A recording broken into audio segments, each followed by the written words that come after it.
De monumentale Histoer is al jaren een van de bepalende gebouwen onder de historische skyline van de Lemmer. Het gebouw waar in de jaren 20 van de vorige eeuw broekt om de koelolie in de transformators van het energiebedrijf te vervasken. Als we hier een gebouwtje zien een stukje verderop, daar stonden die transformatoren allemaal. En als die van olie verwisseld moesten worden, dan gingen die op een rail, op een karretje naar de hijstoren waar wij hiernaast staan. En daar werden ze omhoog getakeld. Waren loeizware dingen, waren enorm groot. En zo konden ze de olie eruit laten lopen, opvangen en weer van nieuwe olie voorzien. Waarom woon jou als stichting dit gebouw zo graag in ere houden?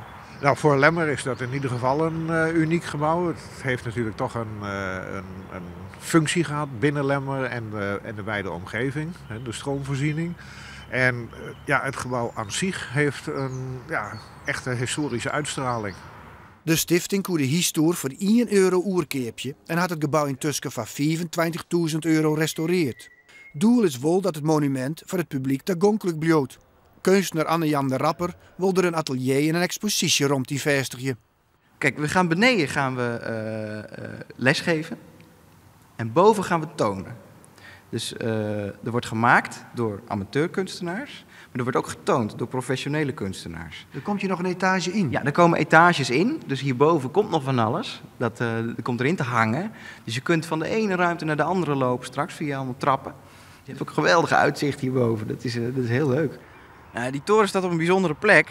Wat je hier ziet, dat is een soort betonnen taluut. Dat is eigenlijk de oude sluiskademuur geweest. Hier liep vroeger de Rijn langs. Die Rijn is gedempt, ik denk eind jaren 60. En nu is het helemaal dichtgestort met aarde. Maar vroeger liep hier dus water voor langs. En is het dan de bedoeling dat die oude wetter dat het weer hersteld wordt? Het zou wel mooi wezen. Een mooi terrasje aan het water hier zo. Ik zie het wel voor me.